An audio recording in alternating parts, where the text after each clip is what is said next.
2024 Nobel Peace Prize winner commemoration. Unknown Disciple, Witness in the Atomic Bomb, Revised Edition. I was born in Setagaya, Tokyo in May 1944. Gradually, the U.S. military's air raids became more intense, and I was caught up in the so-called Great Tokyo Air Raid. My mother held me and I fled to the air raid shelter every time the air raid siren sounded. My father decided that this was not good, and we all decided to flee to my mother's parents' house in Hiroshima. However, when I was 1 and 3 months old, we were living in Nishihakushimacho, Hiroshima City, 1.4 kilometers from the hypocenter. On August 6, 1945, the atomic bomb was dropped on Hiroshima. At that time, my father was off duty and watching over me as I was toddling around. As soon as the flash of the atomic bomb was heard, my father threw himself over me, and I was saved without an injury. However, the radiation from the atomic bomb affected my bone marrow, and my doctor said that I was anemic and that no medication could cure it. I also developed high blood pressure as an adult.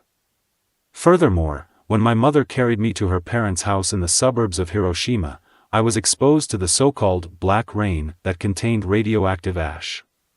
As a boy, I was weak and had poor physical strength in school physical education, and I couldn't do push-ups, horizontal bars, or vaulting boxes.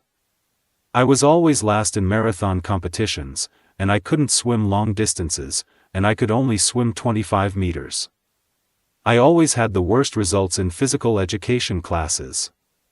On October 11, 2024, the Japanese Organization of Atomic Bomb Victims, the Japan A-Bomb Victims Association, Nihon Hidankyo, was awarded the Nobel Peace Prize. It seems that our steady efforts were recognized. We have continued to appeal for no more Hiroshima, no more Nagasaki, no more Hibakusha, and no more war. We appealed to many people through testimonies from atomic bomb survivors, anti-nuclear movements, and petitions.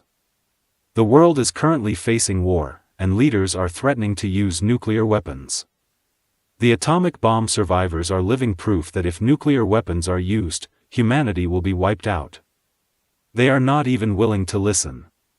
The parties involved in the war are acting because they believe they are right. Only God is truly right. We just need to stop the war and leave it to God. True peace will come if we follow the words of Jesus Christ, the Son of God. Soldiers, lay down your weapons. Go back home and enjoy your lives. We have had enough of this cycle of retaliation. The people of each country should stand up and say, "No more," loudly. Make those in power realize how foolish they are. Please tell them that they are neglecting human life and the importance of life. Please open their stubborn hearts. Please think about the atomic bomb survivors who became victims of war and those who lost their lives in the war. October 19, 2024 Yoshito Yagi, the son of Masato Yagi. First of all, this book is a record of the souls of those who, while facing death through illness and the atomic bomb, were kept alive by the atoning love of Christ and, as anonymous disciples of Jesus, served God's love and were called to Him. This is also my account and testimony of the atomic bombing as a survivor. The disaster and cruelty of the atomic bombing make me feel frustration and sadness that cannot be expressed in words. No matter how faithfully I try to portray the fear, suffering, and misery of the victims who are still suffering from the after-effects of the atomic bomb, I believe it will not be easy to convey the reality and have them understand it.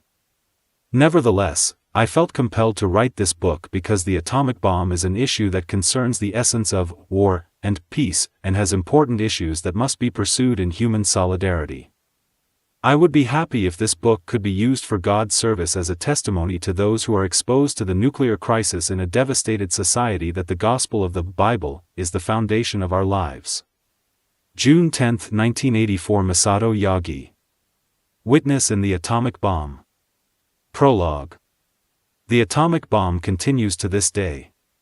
In the run-up to the 39th anniversary of the atomic bombing, I visited Hiroshima in mid-April and prayed in front of the atomic bomb memorial cenotaph early in the morning on the day of Holy Week. I mourned my sister and mother who died in the bombing. My mother had surgery for the injuries she sustained in both legs at the time of the bombing, but the glass fragments that had embedded themselves deeply in her legs could not be removed and remained there. Although she suffered from the aftereffects of the atomic bomb, she was supported by God's hand and passed away 10 years ago at the age of 82. Hiroshima has been rebuilt and its appearance has completely changed to a modern city, with no trace of the city from the time of the bombing remaining.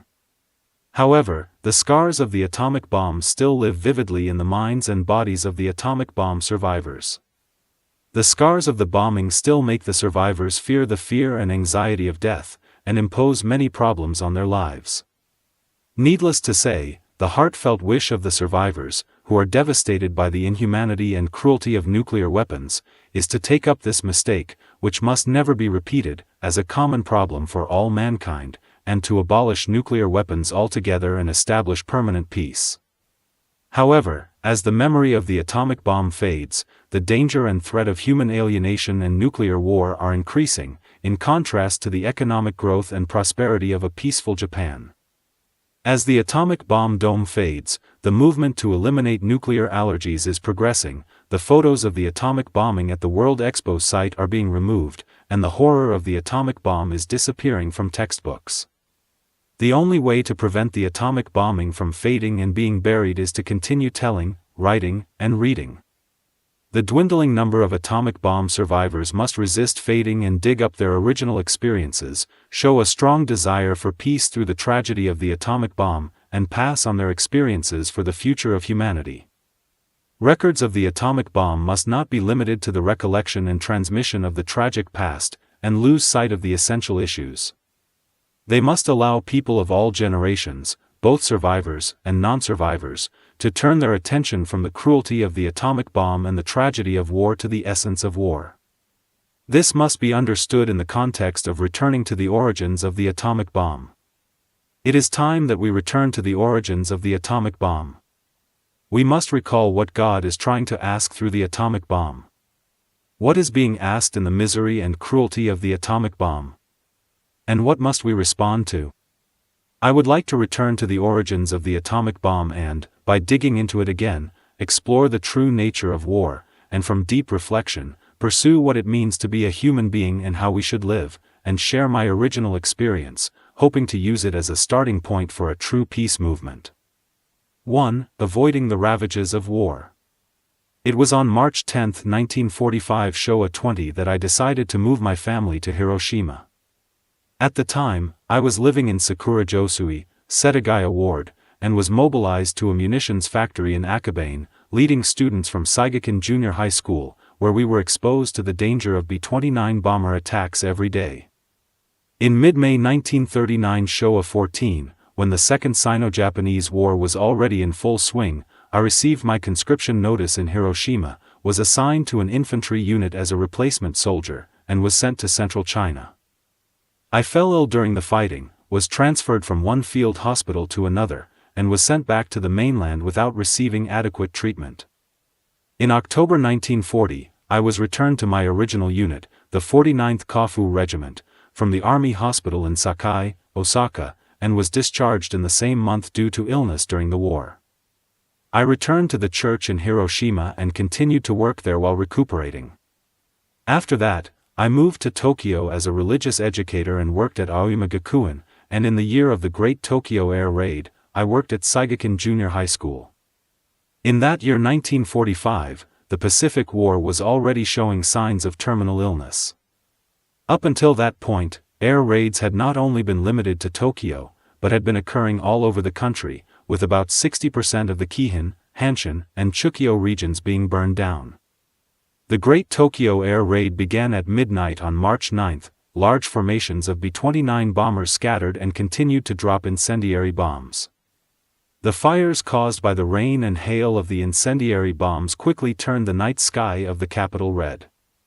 That night, I evacuated my wife and young child to an air raid shelter.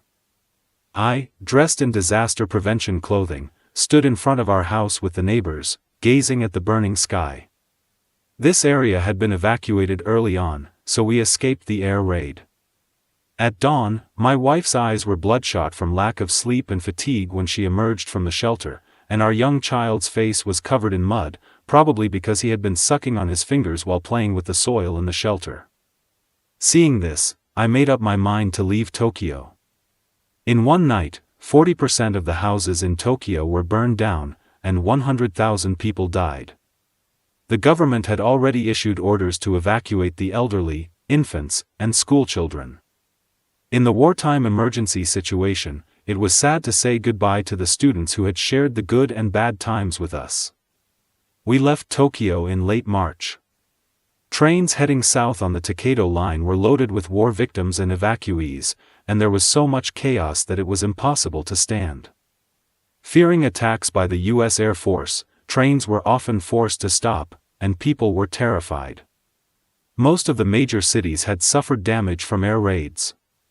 Nagoya and Osaka were particularly badly hit. At Nagoya Station, we could see the ravaged cityscape beneath the charred steel beams, and it was as if we were witnessing the horrors of war firsthand. Gasping for breath, we finally arrived at the military city of Hiroshima, which was shrouded in the darkness of a blackout. Exhausted, we changed into our travel gear at my mother's house in Nishihakushimacho. 2. Beneath the mushroom cloud. That day was also a humid morning. It was a Monday, but I was a teacher at the old Sanayo Junior High School at the time, and I was taking some mobilized students to work at Nippon Seiko Company, Limited in Mokanada. As it happened to be a public holiday that day, I woke up later than usual. It must have been just after 8 o'clock when the radio announced that the alert had been lifted. With relaxed eyes, I followed the movements of my youngest son, who was toddling around next to me. At that moment, I thought I heard a faint roar of an airplane in the distance. Suddenly, an uneasy, unpredictable sense of danger crossed my mind. I instinctively pulled the child's hand towards me. In that moment, a truly intense flash pierced the back of my eyes. I was blinded. The platinum yellow light was filled with a large amount of flash. We mustered all our strength and desperately tried to make a breakthrough. Covered in blood, we crawled out onto the top of a house with our infants in our arms, and stood up to call for help. Carefully, I mustered all my strength and desperately tried to make a breakthrough. Covered in blood, I grabbed my toddler and crawled out onto the top of the house, standing up to call for help. I gasped. Seeing the devastation unfolding before my eyes, I wondered what had happened to me. Every house I could see had collapsed and been torn to shreds, electric poles had been torn to shreds, and all the trees had been torn off and were smoldering like sticks that had been stubbornly stuck up. Remnants of crumbling reinforced concrete buildings remained here and there. Diagonally across from my house was the Yasuda Girls' School building. It was here that morning assembly was being held. The building had disappeared without a trace, and the buildings that had been tragically destroyed were scattered like rubble, crumbling into piles of rubble. If I raised my head, I could see for miles around, the entire city of Hiroshima reduced to ruins. Yellow dust was rising everywhere, the sunlight was gone, and dark clouds filled with stagnant heat hung over the sky. There were no people in the city, and not a sound could be heard. It was eerily quiet. It was the silence of death, a city of death. It felt like a very long time, but it happened in an instant. I must have escaped very quickly. At the moment of the explosion, people in the neighborhood were either killed instantly or crushed by collapsed houses, hovering between life and death. I sensed that the situation was not going to be easy. We could not afford to waste even a moment. I searched for my wife. I was sure she was near the entrance. She had been blown away by the blast, and I found her huddled among the scattered beams near the back garden, on the opposite side of the entrance. I yelled, "I'll rescue you now," and pulled her out. She seemed injured, but fortunately she was able to walk. I could not find my mother anywhere. Fires were already rising all around, and smoke and flames were billowing out. I handed the baby, who was clinging to my wife, over to her, and, being careful not to get caught in the sea of fire, evacuated the place quickly. I prayed for the safety of the mother and child as they left, and searched for my mother in the collapsed house. As I continued to shout loudly, I heard a groan from near the kitchen. "Masato, I'm here, I'm here. I looked and saw that his lower body was buried in the dirt, and his upper body was covered by countless beams, pillars, and pieces of board, blocking my view. As I was trying to rescue my mother from the place where she was trapped, my younger sister Haruko came running in, crying, "Brother." I looked in shock and saw that the burns all over her body were still fresh. Her white blouse was scorched and torn to shreds, stained with blood, her black mont Japanese-style pantaloons was torn like rags, and her protruding legs were blistered and looked painful to look at. "Brother, Mom, sister, Yoshito-chan. Mom is here. Yoshito has just evacuated her." With my mother groaning in front of us, my sister and I felt the need to rescue her quickly, no matter what. When people face a crisis, they are given extraordinary strength. My sister was seriously injured, and I was covered in wounds, but we were clawing away the heavy pillars and beams that were holding my mother down, and the earth that had buried her. All the while, my mother was in unbearable pain and said, "I'm old and can't take it anymore, so you guys need to get out of here quickly. Mom, you shouldn't complain, you have to do your best." My sister and I were so absorbed in digging out the dirt that we didn't even notice that the nails on our fingertips had become tattered. When our mother was finally rescued, she was unable to move due to the sudden impact and the pain of her wounds, and crouched down on the spot.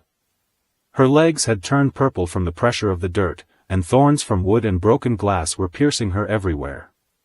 She looked so painful that she couldn't walk. Looking around, fires had broken out everywhere, and it seemed like the whole city was engulfed in fire. If things continued like this, it would only be a matter of time before everyone was burned to death. As for my sister, she was standing in a miserable state, wondering how she had made it this far in such a body. She was barely standing, supported by her desire to help our mother.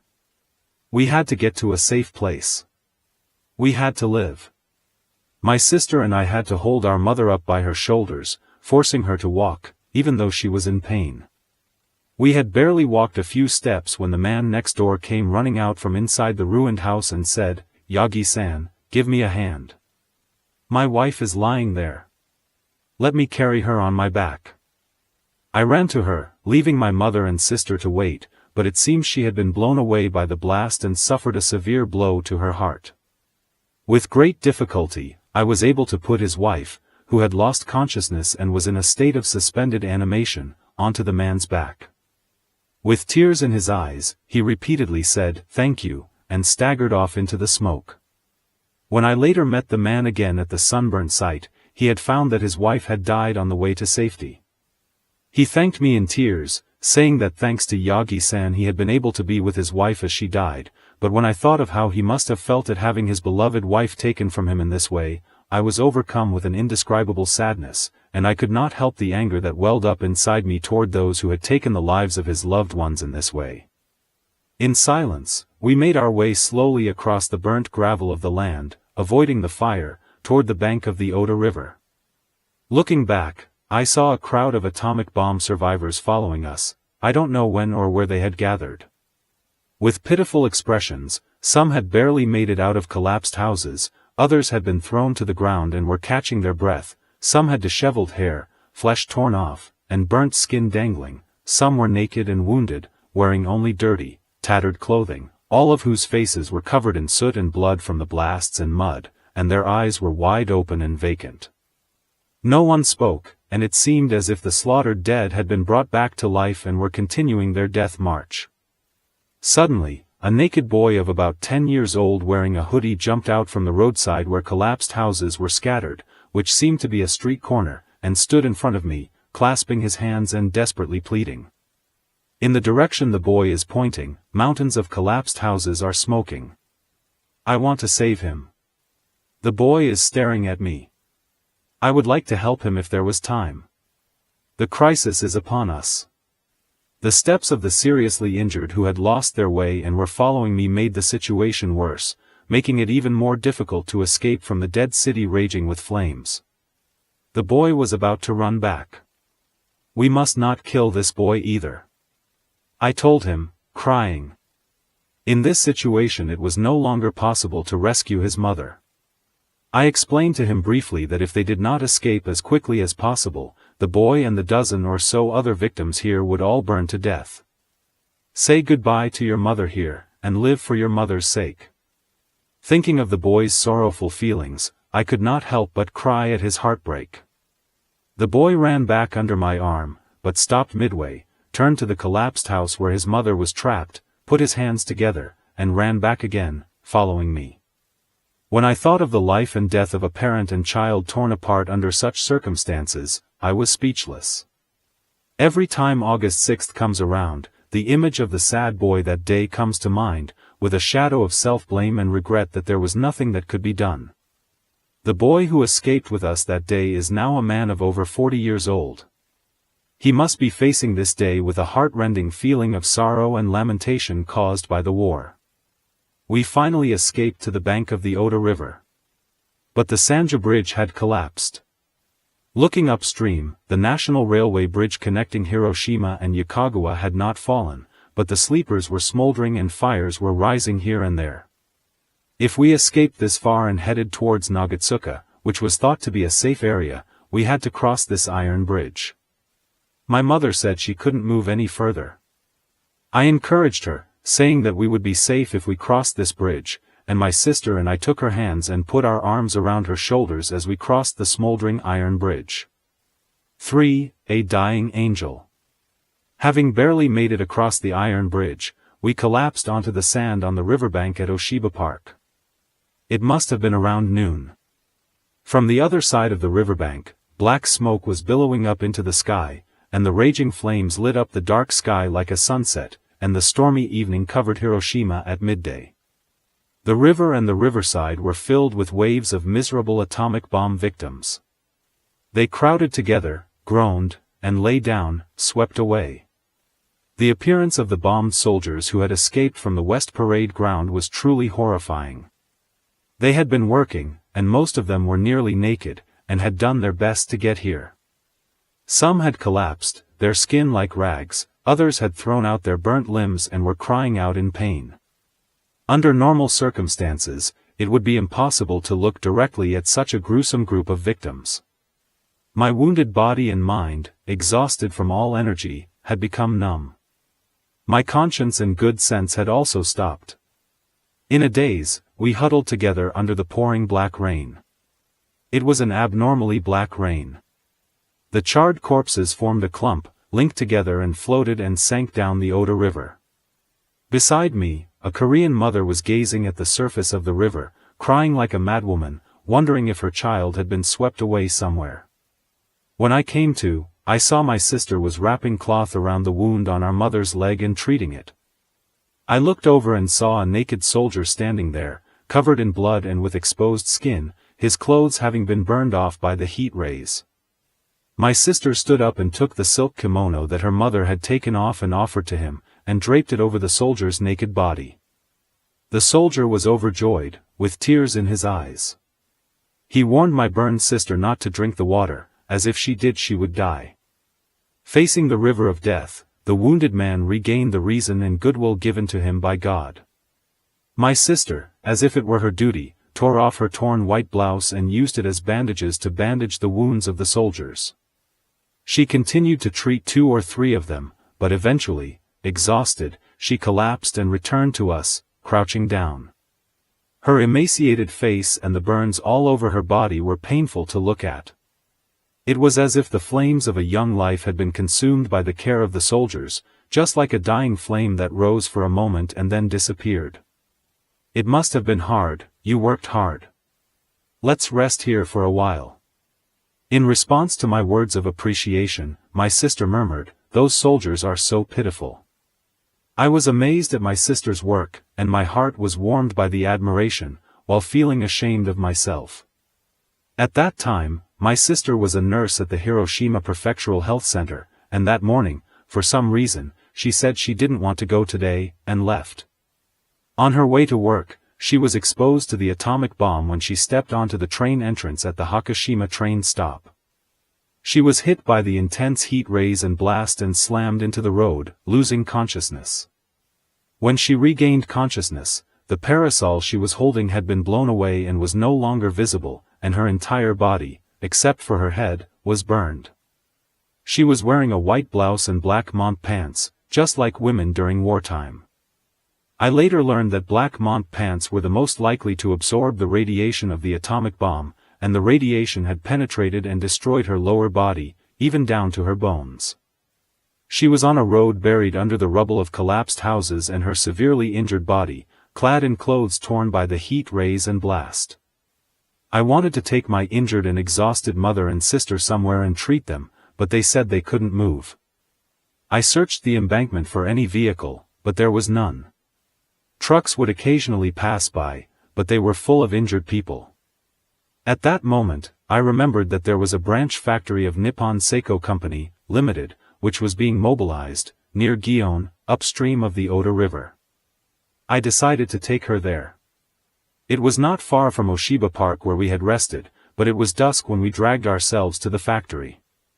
Looking back, the whole city of Hiroshima was engulfed in flames, burning the night sky red, and we could hear explosions and popping sounds in the distance. The people at the factory remembered my face and immediately made a room available for me to lie down. They said to my mother and sister, who were lying down, "It must have been hard. We are making lots of rice balls for you to eat now. Please eat them. You must be hungry." They gave me a big rice ball. I hadn't drunk a drop of water or eaten anything since morning. I tried to eat, but for some reason I felt nauseous and couldn't get it down my throat. I was not the only one who felt nauseous. My mother, sister, and all the other survivors said they felt nauseous. This was due to inhaling radioactive fallout. We later found out that it was the result of inhaling radiation. We had to wait until the next morning for the nausea to subside. That night, my mother and I were unable to sleep because of the intense pain from our wounds, despite the relief of having evacuated to a safe area. However, my sister was in agony, unable to sleep at all, as she was in excruciating pain from burns all over her body and a high fever, and dawn came in her sleepless state. I felt that I had to treat my weakened sister as soon as possible, so I wanted to take them to the Okeo family home in Nagatsuka, where my wife and her parents live, which is closer to the Gion branch factory. Some of my students were also mobilized to work at this factory. The owner of the factory who looked after us contacted the students nearby that morning. 3 of them rushed to help us. The students carried my seriously injured sister on a stretcher from the factory to the Okaho's house. There we were reunited with my wife and child, who we had been separated from since the morning before. 4. The whereabouts of the infant in mother's arms. This is a record of the evacuation of my wife and eldest son, whom I rescued from a collapsed house. I have written down exactly what she told me about her experience. As soon as she received the infant from me, she immediately ran into the air raid shelter in the garden, took out her air raid hood and my mother's clothes, and put them over her own clothes, which were ripped and torn, wrapped the infant, covered in dirt and wearing only a belly blanket, in the air raid hood, held him in her arms, put on her sandals, and evacuated with the infant on one hand and the other pair of sandals hanging from the other. She headed toward Nagatsuka, hoping to escape to her parents' home, but smoke and fire were already building up and blocking her path. So she headed for Yahizu Shrine, the opposite direction from the one we had taken. We in Hakushima town had been designated as an evacuation shelter in the event of an air raid at Hakushima Elementary School, but when she arrived at the school grounds, the school building had collapsed and fires were raging all around. At the school gate, there was only one naked person, completely blackened by heat rays and burns, standing there in a daze like a monster. The daughter of a woodworking shop near the school called out to me that she would run away immediately, but after that I didn't see anyone for a while. The tops of the electric poles along the road to Tokiwabashi were on fire. We stepped over mountains of rubble with nowhere to step and waves of smoldering wood from collapsed houses, stumbled across the bridge and escaped to the upstream of the Kyobashi River. Houses along the road were on fire, so I walked across the sand, but as the explosions ignited with a horrible crackling and booming sound, I frantically ran away, holding tightly to my frightened young child. Escaping the flames, I finally managed to climb up a small hill that the engineering corps was using as a training ground. After dropping off the man, I took a sigh of relief, and in the shade at the bottom of the mountain, I found a house that had escaped collapse. There was a well nearby, and I called out to the pump to ask if I could use the well water. It looked like someone had crawled out of the mud. She washed the infant who had crawled out of the mud, and then washed her own hands and feet. After resting on the mountain for a while, the miserable victims, whose bodies had changed, climbed up one after another and collapsed. For a while, she was surrounded by groans and cries, and was unable to look at the horrific scene. At that time, black rain began to fall, and people took refuge in the bamboo grove. The low, dull sound of the roaring plains made everyone fearful of another air raid, and they felt like they were dying. By chance, a man from a house on the edge of the mountain gave her a belt and a bag containing about a cup of hardtack bread and rice, and kindly asked, "Put your baby on this. Do you have somewhere to go back to?" Grateful for the warmth of the people's hearts, she carried her baby on the generous belt and descended the mountain with the bag of food she had been given. She went out to a work site for the engineering corps, but here, too, soldiers who had been exposed to the atomic bomb were huddled. It was horrible to look at the horrific sight of the soldiers, charred, blackened and covered in wounds. Searching for a foothold to evacuate, signs asking about the safety of relatives, and everywhere you could see people searching for their remains.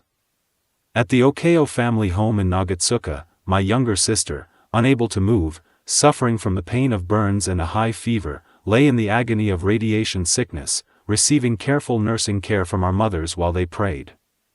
My wife often rushed to Akiyama Clinic in Gion to see him, but the doctor was busy treating the victims who were brought in one after another and could not let go, so he would only hand out mercurochrome.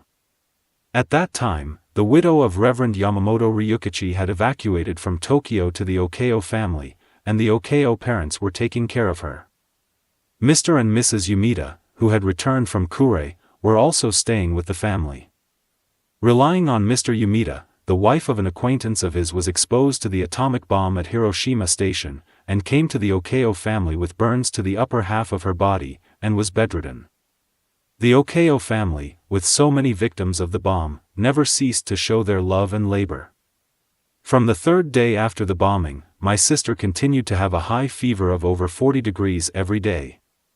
Unable to get ice, they continued to cool her with well water.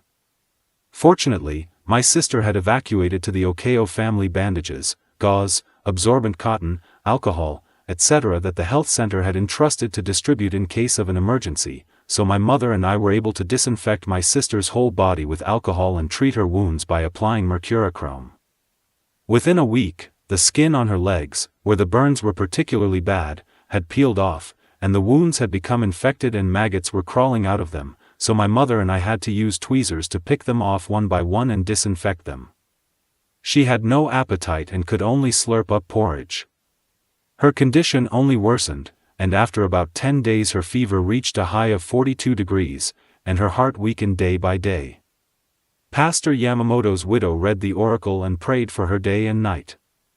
During that time, despite her old age, she visited the victims in the scorching heat, telling us about the tragedy of the atomic bomb and its terrible effects, saying, "Someone died today too. It seems horrible." Around the 20th, my sister fell into a coma. On the 22nd, at my sister's request, I injected Vitaconfool into her arm with unfamiliar hands. With my mind becoming cloudy, I said, "Brother, I want some fruit." I walked far away to find a shop to find some fruit, but there was nothing. I gave up and was on my way home when I finally managed to find a bunch of grapes, just one bunch, and flew home. I put grapes one by one into my sister's mouth, who was thirsty from fever. "Thank you, brother. I leave everything to God. I'm going to be with my father, my late father." These were the last words my sister spoke to me. Since falling to the atomic bomb, she had not complained or uttered a single word. She had simply endured the pain. The next morning, on the 23rd, my sister's chest was heaving with heavy breathing, indicating that death was near. Dr. Yamamoto, myself, our mother and I gathered at her bedside and read the Bible and prayed. As her consciousness faded, my sister nodded several times and murmured, "Amen, amen," but suddenly she said, "I can see Jesus," and quietly passed away, still holding our hands tightly. Her face was still hot and red as if burning. She endured long, but she was called to God without suffering, leaving behind a peaceful, gentle, shining face.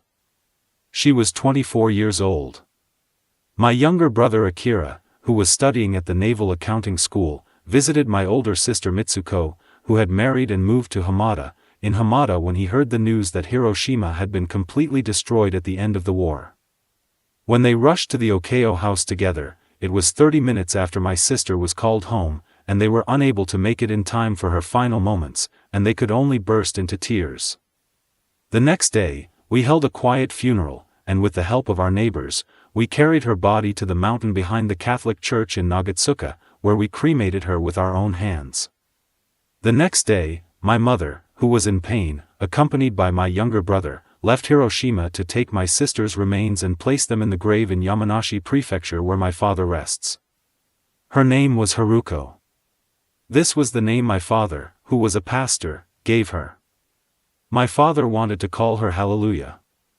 The name was made by playing with the sound of the word Haru, light. It obviously means, glory to God. Her father had a heartfelt prayer and wished that she would spend her whole life serving God and people, please God, and be a witness to the glory of God. She was born on April 28, 1919, as the second daughter in a parsonage at a church in Yakamachi, Yamagata City. From an early age, she had a cute and gentle personality like a Japanese doll, and was loved and adored by her friends and adults alike. As her father was transferred, she had to transfer to elementary schools in Ida, Hiroshima, and Nagasaki. When her father suffered a cerebral hemorrhage and became bedridden, she retired from the ministry and moved to Tokyo. Thanks to the kindness of Mr. Jiro Hamasaki, she was able to enter Toyo Aiwa Girls' School in Azabu and live in its boarding house. Due to financial difficulties, when my parents returned to their hometown of Ichikawa, Yamanashi, she dropped out of Aiwa Girls' School and became a trainee nurse at her uncle's pediatric clinic in Kofu, helping with the housework.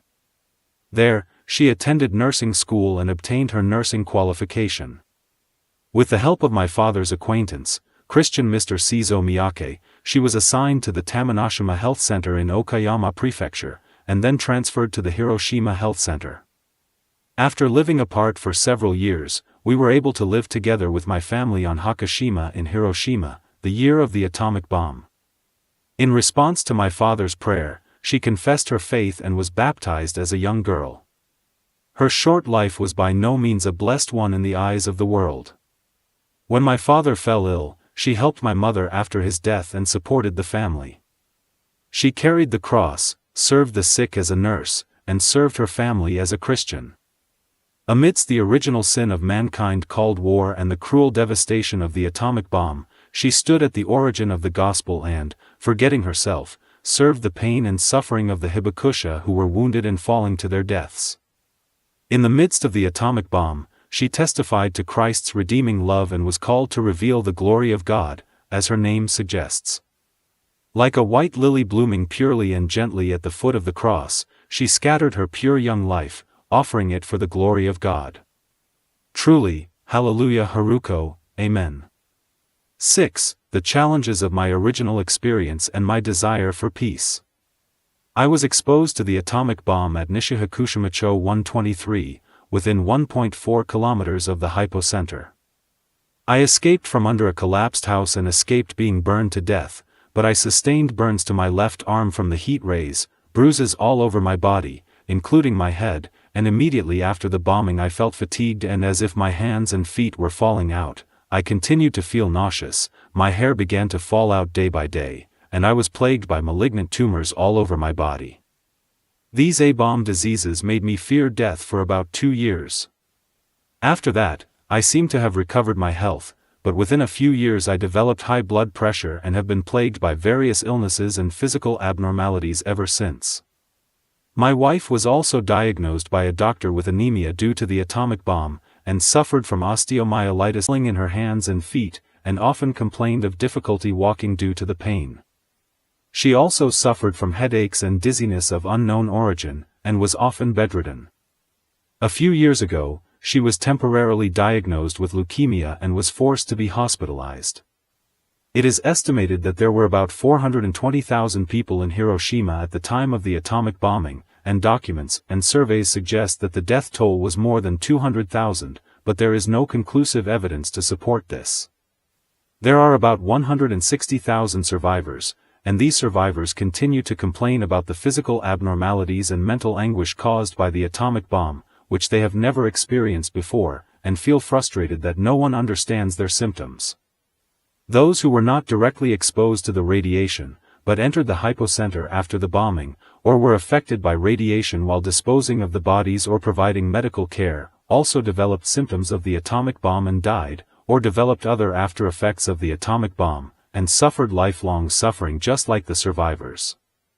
Their lives and livelihoods are threatened by various symptoms of the atomic bomb, an unclear condition called atomic bomb hanging disease, multiple cancers, keloids caused by burns, microcephalic children born to pregnant victims, orphans and elderly people caused by the atomic bomb, and other problems. However, compensation and measures have not yet been fully implemented. Along with the issue of providing support to the victims, the issue of medical elucidation and treatment is an urgent issue. The explosive power of the atomic bomb generates an extremely high temperature of 3,000 to 4,000 degrees, and it is said that it emits radiation that can completely kill a person up to 1 kilometer in direct contact with it. It is impossible to measure how powerful it is. The damage and devastation of the explosion, and the after-effects of the atomic bomb that continue to this day, destroyed humanity to its very core.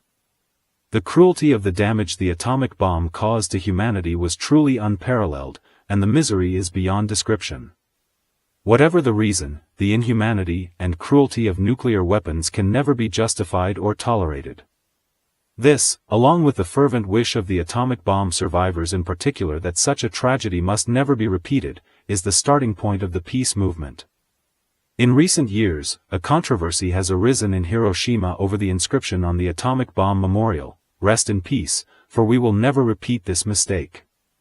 Those who insist on amending the inscription say, why should the Japanese people, who suffered the atomic bomb, apologize? Isn't their responsibility unclear? In response, those who are in favor of protecting the inscription say, the mistake the inscription refers to the original sin of humans using nuclear weapons to kill other humans. Denying this original sin would pave the way for Japan to become nuclear armed. With the 25th anniversary of the atomic bomb approaching, this debate was put to an end for the time being when Hiroshima Mayor Norio Yamada declared that the inscription would not be amended. This shows that the atomic bomb is not simply an issue for the individual victims, nor is it limited to Hiroshima, but an issue for all of humanity, and that the existence of nuclear weapons that move international politics, the fear of nuclear strategy, and deep ties to the peace movement are the background to this. The pursuit of responsibility for the atomic bomb at the time of its dropping, along with anti-American, anti-war, and anti-nuclear sentiments, led to the movement to amend the inscription. This confirmed that the monument would be a bastion of the peace movement in the changing situation where the number of nuclear-armed countries is increasing.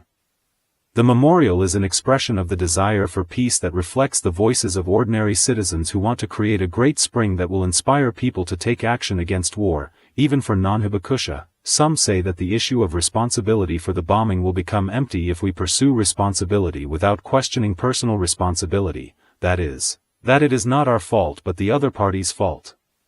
The pursuit of responsibility for the dropping of the atomic bomb is linked to the pursuit of responsibility for war crimes, and goes back to the responsibility for the war itself.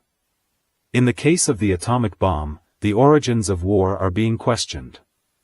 We must understand that responsibility for the atomic bomb and the war itself is being questioned in terms of human solidarity. War is a matter of mutual responsibility, and a matter of the original sin of humanity, which is the root cause of war. From this starting point, Christian historians must accept the question of the atomic bomb, delve deeply into the original experience, and, based on a sense of solidarity in Christian humanity, strive for peace through deep self-reflection and to take steps toward a peace movement. This is the mission of those who remain. Written by Masato YAGI, translated into English by his son Yoshito YAGI.